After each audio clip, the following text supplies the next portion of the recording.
This is KHPR, the voice of darkness for the intrepid travelers of the left-hand path. I'm Magister Robert Adams, your host, who will be accompanying you on your journey.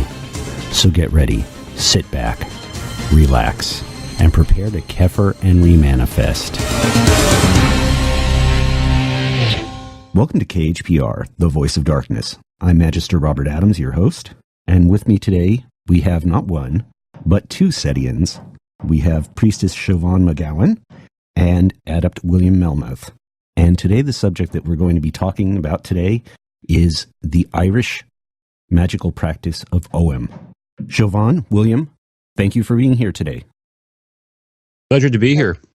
Pleasure to be here as well. Thank you for having us. Now, we didn't talk about this beforehand, so I'm not sure who wants to take each of the questions that I have. But could one of you tell us, myself and our listeners, a little bit about what Ogham is? Because I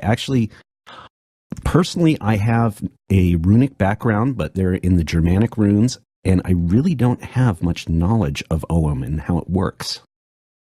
I don't mind starting off, Robert, Siobhan, with maybe just speaking a little bit maybe about the formal characteristics of Ogham, and then a small bit about where it is supposed to have originated, because I'm from Ireland myself.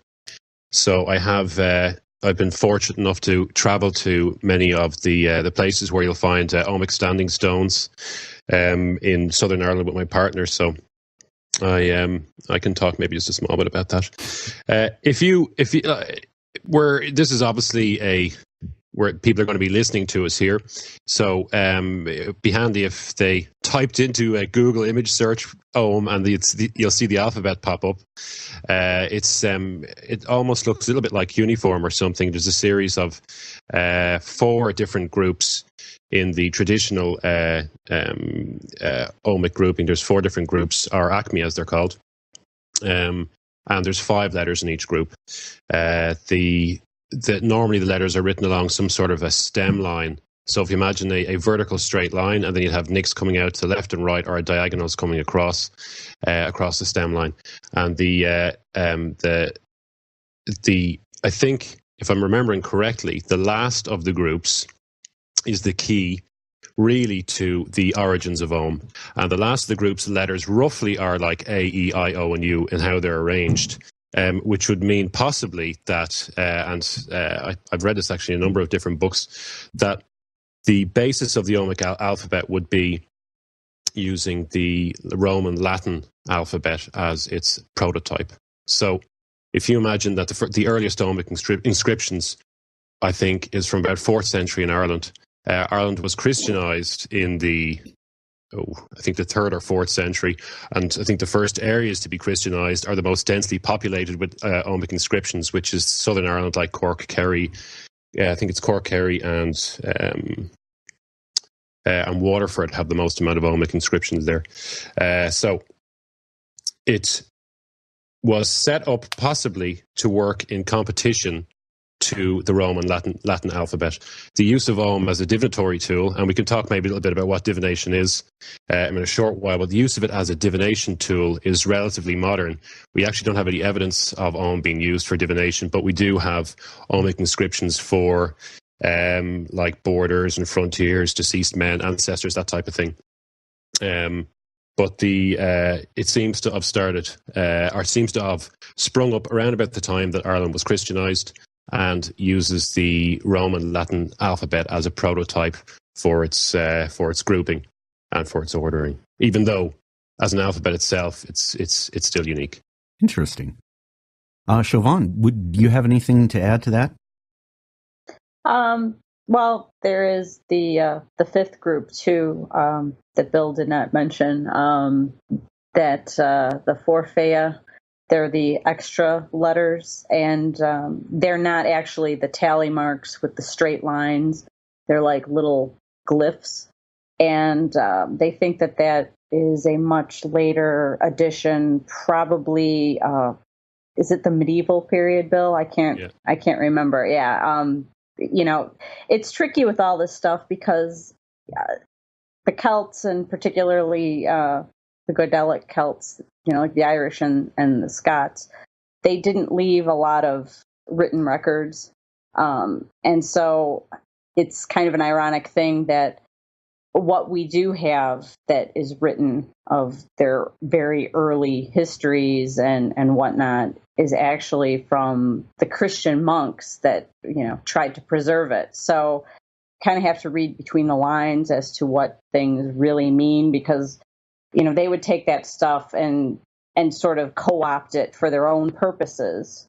So it's rather diluted, and you have to really try to figure out and extract the actual meaning, because they tend to, Christianize a lot of the meanings of, or use it for their, like I said, for their own purposes. So definitely by the time you're getting into the medieval period, it's heavily Christian. Not a lot of the pagan roots are left. They're there, but they're obscured. So that was just something, that I wanted to mention. Yeah, so like many of the supposed ancient religions are actually reconstructions, is they don't have all the pieces to go on there, so they have to sort of fill in the blanks sometimes themselves.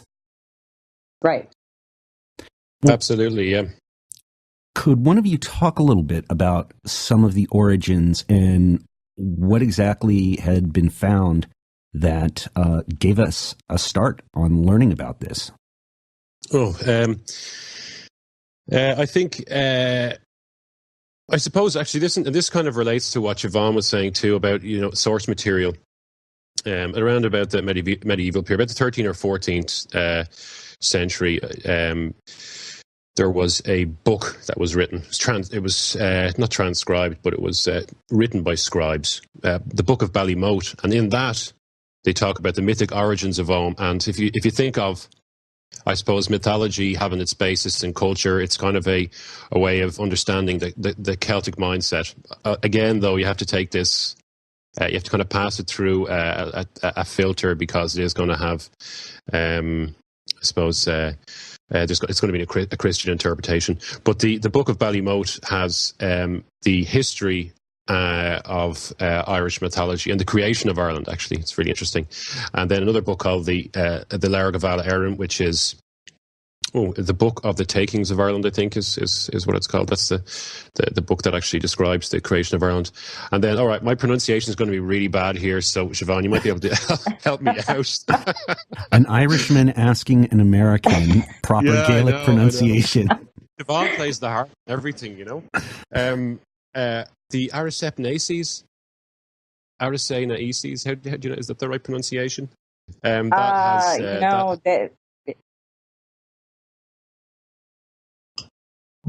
you know how to pronounce it? Because it's a really difficult one to pronounce. Sorry, anyway, you guys dropped out there for a second on me. I don't know what happened. Yeah, I'm not. You're getting into Old Irish, and it's like, I don't know if it's Orakept or Oracept Nanekis. Maybe I'm not sure how the C is pronounced. If it's a hard or a soft C. I know it's hard in modern Irish, but when you start getting into Old Irish, it gets kind of crazy. And then the Ogham and stuff, that's primitive Irish. So yeah. And the Book of Ballymote itself and these metatexts that are inside that, they contain invaluable information about the mythic origins of Ogham. They actually speak of a particular god of the famous Irish magicians known as the Tuatha De Danann. Ogham is the god that was meant to have mythically created Ogham, Ogma's sun face, or Ogham the honey-tongued, who also has links to a Gaelic god called Ogmios, I think it's Ogmios, who also was a god of eloquence and speech. So the Celts, as storytellers and people, and a culture that wasn't in the habit of writing much down, if you imagine the idea of telling story and creating narrative was extremely important. So the Ogma would have been a god that was held in very high esteem by the Druid class of the Celts. Ogmios also has links to Hercules, so you've got that kind of a warrior connection there as well. Interesting. I'm actually glad that we aren't doing a Welsh magic discussion, because Welsh is probably even more difficult to pronounce than Gaelic. Yeah, I agree 100% there. Now, how does someone go about using Ogham in a magical context? Is it the same way as like you would use the runes, where you would carve them on a stone or onto wood to sort of create a symbol to make the area sacred, or to curse your enemies or something like that? Yeah, I think that would be a fair use of it. From what they've also discovered, some of the artifacts besides the border stones, they have found some stones that they're like handheld stones that they think are talismans, and they assume that a lot of the stuff was actually written on wood at some point, and of course, over the centuries and the millennia, that rots away. So they haven't really found all that many stone talismans. But what they have found, it seems to be like magical formulae that are etched in Ogham. So that seems to indicate that it was authentically used as some sort of an operative magical language, or at least the lettering system for the primitive Irish language. Now, I've seen carvings of this on stone, but I'm wondering, was it ever like used to write on paper, or something that wouldn't necessarily last as long? Well, I think, like Siobhan said, possibly wood.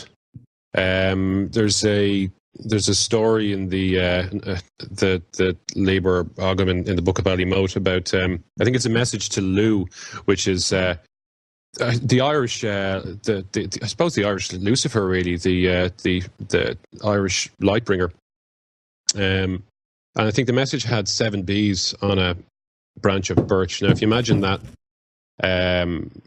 trees obviously had huge importance to the Irish, and birch would have been a particularly sacred tree. It has it even looks very special. It's kind of silvery, kind of bark that's peeling away to reveal green underneath and stuff. So 7 bees, or 7 bees on a branch of birch to Lou. Now, very ambiguous message to send someone, early email. But if you imagine, possibly, this is a very loose interpretation that we were discussing before in the Omic study group, which was a part of the template set, which is now changed into on Brandon Fassa, an element of the template set. Possibly could have been about breaking stasis, or some sort of remanifestation, because bit, the letter B that was written on this on the birch branch, is about vitality, purification, and rebirth and stuff. And the fact that it's been linked to Lugh, which is such an important god in the such an important Celtic deity, an Irish deity, would also mean that it's I suppose, a statement of importance.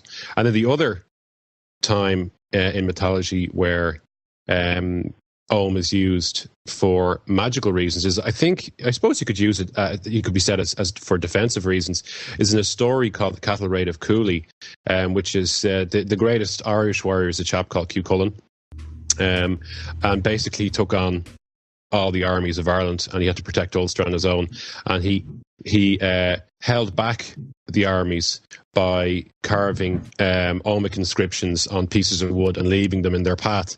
Then the armies, the attacking armies, would pick them up, and they couldn't, once you looked at it, once it was written in Ogham, you had to do it.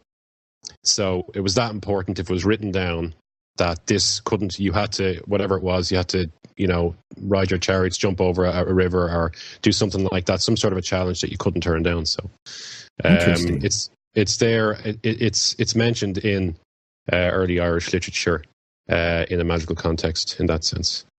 And that's an interesting thing too, is that about the writing, the bards and the druids of ancient Ireland, it was all oral. They actually eschewed writing things down. So that's yet another complication for us in the modern times of, trying to authenticate a lot of this stuff, is because they actually avoided writing all that stuff down. Yeah. And so that sort of lends an extra bit of juice to the thing with Cuchulainn doing that. If it was written down, you had to do it. And not only the letters themselves almost become, well, they have to be interpreted this way, I suppose, as symbolic representations of Celtic thought.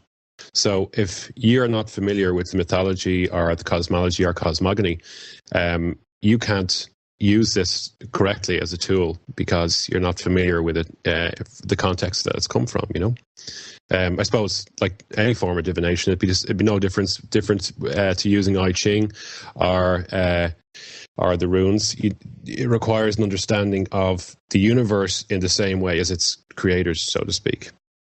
If that makes any sense. Yeah, I think it does. Now let's talk a little bit about the divination, because I know one person I've known in the temple had a friend who had bar coasters, and they essentially assigned a meaning to each bar coaster, and they were able to use them sort of like tarot cards.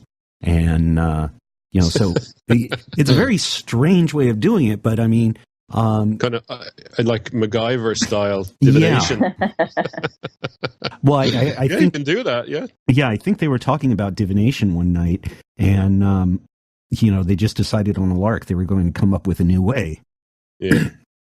And it worked for them, and this was a totally human created sort of thing. So it sounds like that Ogham wasn't really meant for divination, but now it's used for divination. So how does that work?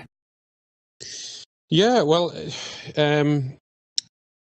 how does that work? I suppose if you imagine, divination is seen as, somehow like getting insight into, you have to have a question or some sort of an intention first, okay? So you're looking for some sort of insight by way of like a standardized ritual or something. So say we're talking about Ogham. So imagine we're using Ogham to do this. The Oghams themselves would be used to order or organize your thought. So each of the letters would represent, would have particular qualities that would be inherent to that particular letter, and that would sort of order the contents of your subjective universe. I think just in divination, there's a couple of different types. There's like, I think, subjective divination, which is like a mediumship or channeling. And then there's the objective one, which would be what Ogham is, like having one set of symbols juxtaposed on top of another set of symbols. I suppose the correct way to say would be the art and practice of gaining hidden knowledge behind the world of appearances by using symbols juxtaposed one on top of the other to order the contents of your subjective universe. Interesting. Now, correct me if I'm wrong here. Originally, the Ogham, each letter character didn't have a symbolic meaning. It was just representative of a letter, correct? Or was there some sort of magical meaning behind each of them, or was that added in later when they were started to be used for divination purposes? Well, that's another thing that I think becomes hard to, figure out at the very beginning of when it was used. What was the actual, or the associations? I mean, we have those manuscripts like the Book of Ballymote and whatnot that, talk about, and the Book of, isn't there a section of it that's called something about Ogham, Bill? I can't remember. Ogham.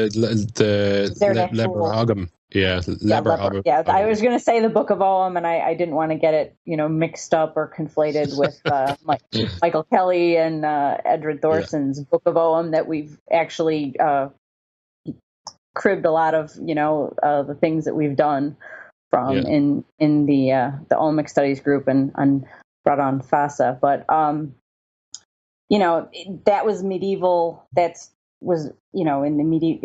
is the medieval period, right? The Book of Ballymote. There's so many books, I'm totally tripping over my tongue here.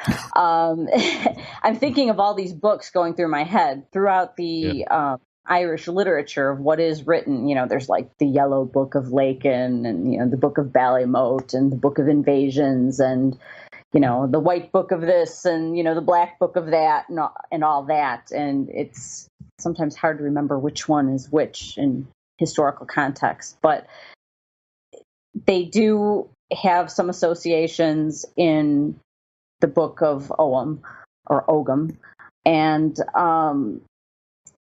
it gets kind of crazy in the more modern period because there was this thing that went on during the Victorian period called the Celtic Twilight, and it was a revival of Victorian sort of sensibilities that were romantic sensibilities that were superimposed onto, the glory of what they thought ancient Ireland was.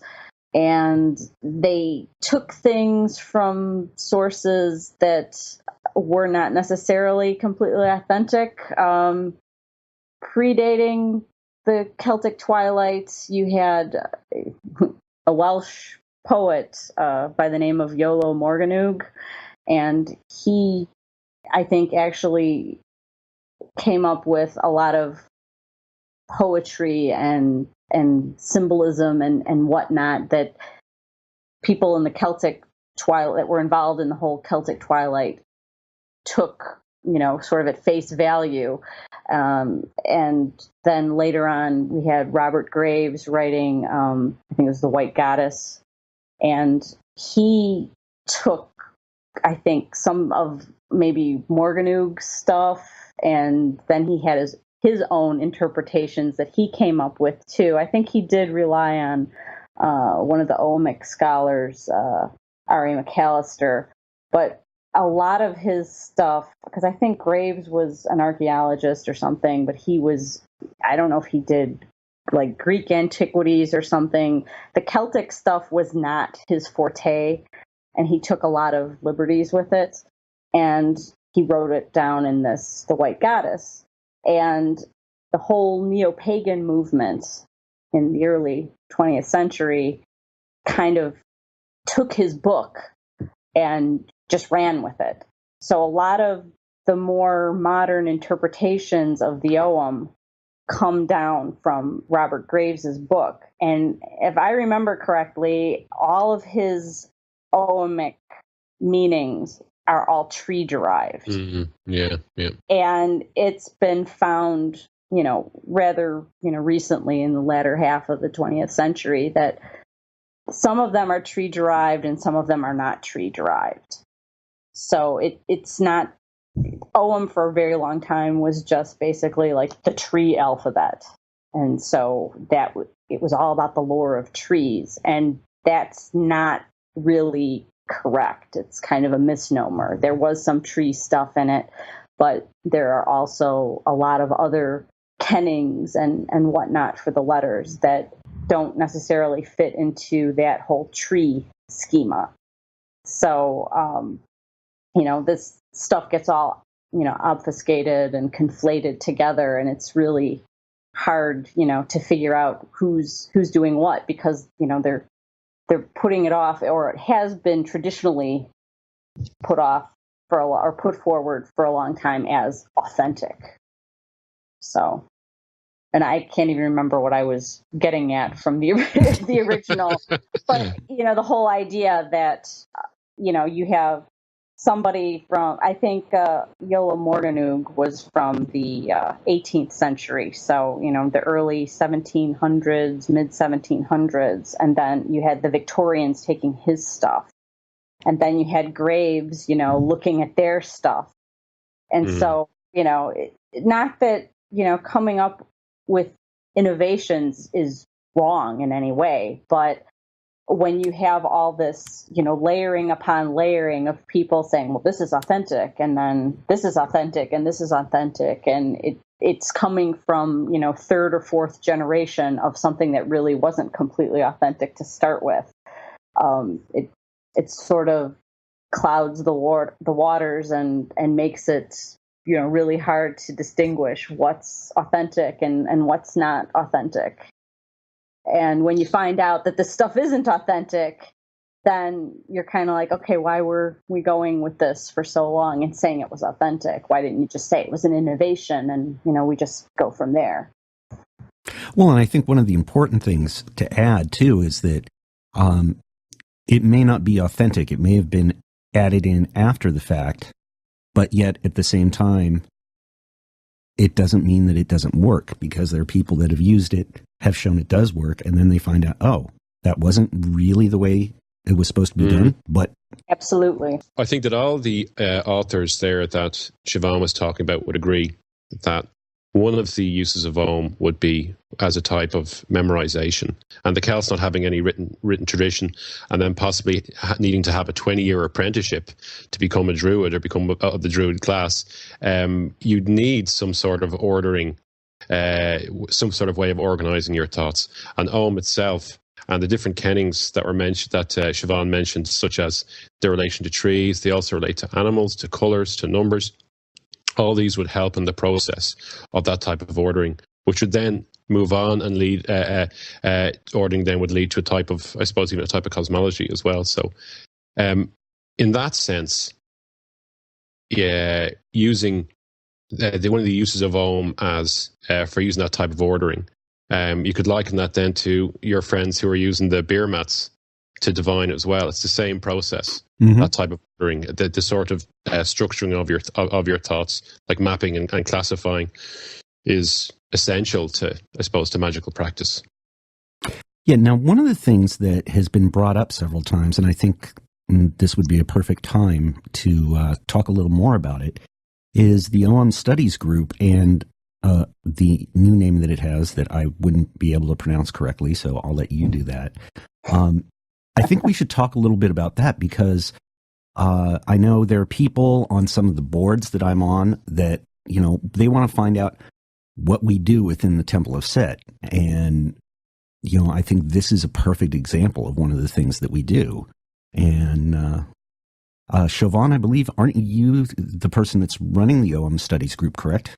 Yes. So tell us a little bit about it. Okay, well, we started it as the Ogham Studies Group a couple years ago now. I'm trying to think. About 3 years ago, I think. 3 years. Wow. Yeah. How time flies. And time flies when you're doing Ogham. Right. And, it's pretty good that, for 2 years, we were able to just explore Ogham. And, we probably could have just continued to explore just Ogham and, come up with a lot of material. And then within the last year, we converted it into an Bradan Fasa, which means the salmon of knowledge. It's from a part of the mythology of Ireland, to explore more than just Ogham, more of the, Irish magical current and, the bardic practices, the seer practices, druidic stuff, anything you can pretty much think of that, might be pertinent from the sense of the Irish magical current. I wanted it to be open to that. So, talking about innovation and whatnot, that's definitely encouraged. We've been, just sort of gestating a lot of things in the last year or so. It was kind of interesting that when we converted it over to the broader scope of work, it seemed like everybody in the element started, having a lot of very intense life circumstances, which, I That's find so true. synchronicitous, because, that's what's really going to generate, material to work on. I think it's important to understand, these sort of ancestral practices and traditions, as authentically and accurately as you possibly can. But on the other hand, you have to be able to relate it to your life. It has to have a practical application. And I actually like the slower, steadier sort of pace of, just sort of letting it osmose in, rather than, going all gung ho and doing a whole bunch of practices and cramming them in and burning yourself out. So we've been a little bit quiet lately because of the fact that how many of us have had stuff going on? Would you say, Bill? Practically all of us. Practically all of us. Yeah. Join the element if you want to experience a lot of change in your life, because it seems to manifest in a very serious way.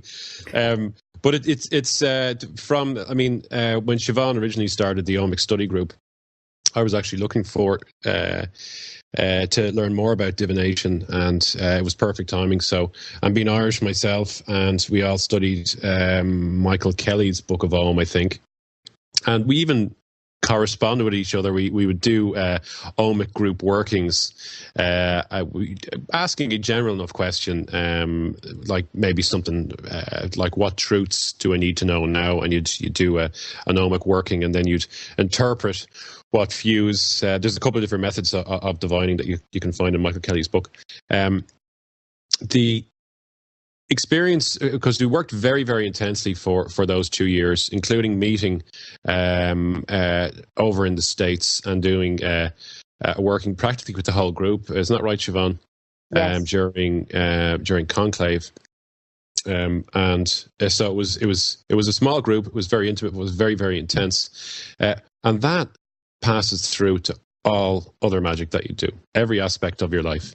I'm in the Order of the Trapezoid as well, which I suppose traditionally would be looking at Nordic mysteries, but whereas I apply what I know, what might be used in the OTR, they might utilize runes a bit more. I'd be using Ogham. Any of the work that we do with the Imbas Pharasna pylon here in Ireland, there's normally some sort of an Omic element in it.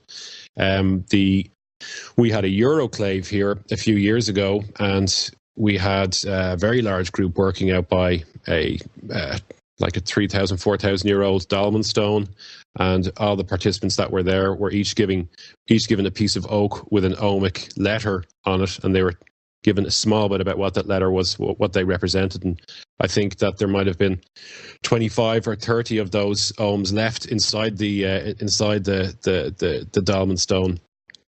So it actually filters in, and also because the Irish pylon works quite closely with Umbranda Fassa element, and we do a lot of outdoor workings. If we're doing them, they'd normally be in sacred sites like Usnakill or Hilatara or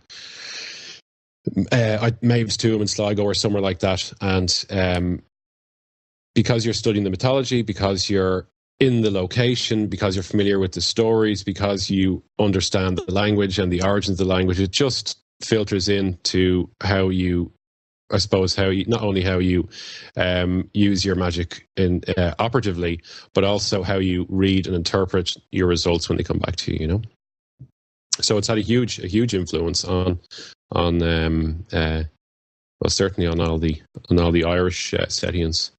And across the board there, we've converted a few people to Irish, I think, Siobhan, over there in the States too. Yeah, and we've got another initiate who's in the element, who is from Scotland, and That's right. He's been studying Scottish Gaelic. Have somebody else who's local, who's actually in the pylon that I'm in, who has actually written quite a few workings and presented them to the pylon, and they use Irish mythology and Ogham and whatnot, and then he's turned around and shared those with the element. So and we're doing things like looking at like the She, the Irish, the fairy folk, or the Fae, or the others, the gentry. And been taking some time looking through that. We were using some material from Malfas's book, The Black Ship, that deals with the fairy and the vampire, and kind of, the roots, that they come from a common root. Actually, after we did that working, was sort of, we each did this daimonic working that was going to precede the fairy work, and we did the working at different times. It wasn't even a simultaneous thing, and like everybody's life exploded. So we've been dealing with that and trying to correlate that, see where we're at, because it's a very broad type of work, contacting that sort of part of your psyche that would correspond to the she, just like, the Order of the Vampire has the inner vampiric element of the psyche. So we're exploring the fairy or the she, the fae. There's so many different names for it, and it's becoming so popularized now. The vampiric stuff, you see a lot of books and whatnot written in fiction, and a lot of TV shows. And I've noticed that really recently they've started talking about the she and the fae in various popular culture things, which is an interesting synchronicity, I think. Well, it was kind of interesting that you brought up change happening to all the members of the group, because I was in the first runic studies group, and we would take a rune and study it for a week, work with it for a week. Then we get together and, we would talk about what we learned about that rune in a week. And each rune that we worked with was sort of like the rune of the week, and it like affected our behavior. Oh, yes. And I mean, it really, I think when we were working with Thurasaws, I mean, we had some really hairy stuff happening to all of us that week. And it's like, maybe we shouldn't be using a rune for cursing to focus on for an entire week. Yeah, that was what we were doing. We were going through the curriculum in Michael Kelly's Book of Ogham, and 9 days of each, one of the Ogham letters. And I remember we went through, it was like our lives started synchronizing with each other because they were synchronizing through the Ogham that we were studying. And we went through Hua, which is the 6th letter. And oh boy, it actually translates into horror. That's one of the kennings.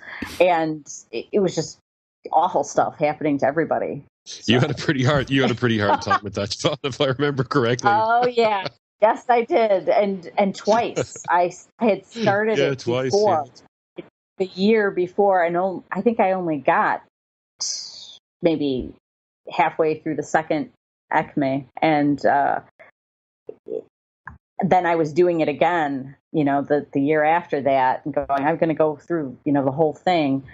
And I remember writing on our message boards, like, I'm coming up to Hua, and bad things happened to me when, this happened. And I'm really feeling the horror and the dread even before I'm getting into it, and managed to, get through it, being very conscious of the fact that, yes, this was happening. When you start really delving into this stuff, it, awakens some sort of primal thing in your psyche. Call it the collective unconscious, call it genetic memory, whatever, but it definitely plugs you into something. And when you look at it that intensely for that amount of time, you see it manifest in really bizarre ways. And the synchronicities that were happening, with, what was it, 5 or 6 of us, I think, at the time that were working with it, it was crazy. Yeah, my most the most frightening working I've ever done in my life was a type of rite of passage, and it's I'd done it on my own, and it was based around one of the letters in the Oghamic alphabet, which was Fern, which is to do with protection, and I think it's like a shield before the heart and stuff like that, I'm even getting heart palpitations thinking about that night. I won't even go into the reasons why. I was in a forest on my own with a full moon and had that few in my pocket, but it was extremely, extremely intense. Did you record that working? I did, yeah. That was the one you sent me, because I remember listening to it. I used some of my noise removal software so I could understand what you were saying better and hear what was going on around you. And I mean, oh no, that was in Four Knox. That was in a passage kern in Meath, and yeah, that was an illustrative working that was done. That was a whole different sort of weird. But it was, I mean, we're so fortunate in Ireland. I'm inside a passage kern that's like 2,200 years old. It's my own 2,200-year-old ritual chamber. You collect the key. It's like something out of like an Irish comedy program that used to be on television called Father Ted. You call into this lady's house and you get a loan of a key, and she gives you a key to this. She's a door on this passage kern, and you can unlock this big iron door and then lock it behind you, and you're inside. You've stepped back in time, you know.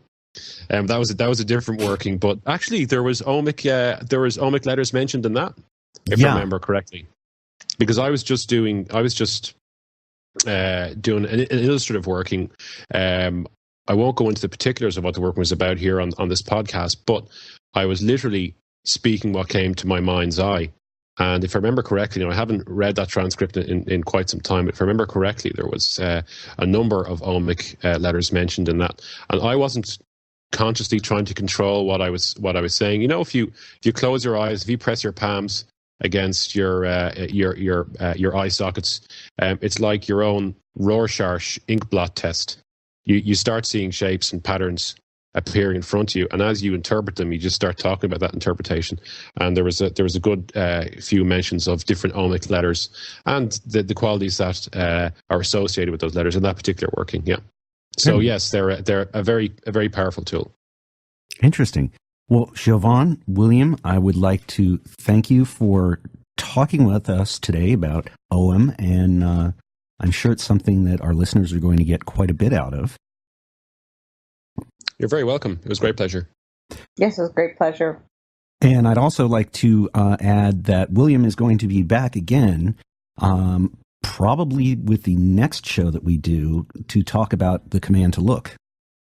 That's right. It's I'm very much involved in the visual arts, both inside the temple set and outside it. And I'll be talking a little bit about a photographic tool that is used called the Command to Look by an artist, William Mortensen. So it'll be an interesting show. I think we're going to actually apply the Command to Look to heavy metal branding. Is that correct? Yeah, we had talked about that. Yeah, actually, so it's it'll be another good one. All right. Well, thank you once again, and thank you to our listeners who have been waiting for a show for a while. I'm sorry that I haven't been able to deliver one, but we've had a few timing faults come up that's presented it, but we're back on track once again, and stay in touch. There'll be more for you to listen to. I'm fucking Ozzy Osbourne, the Prince of fucking Darkness. Evil, what's fucking evil? There can be only one Prince of Darkness. And that would be me, Robert Adams.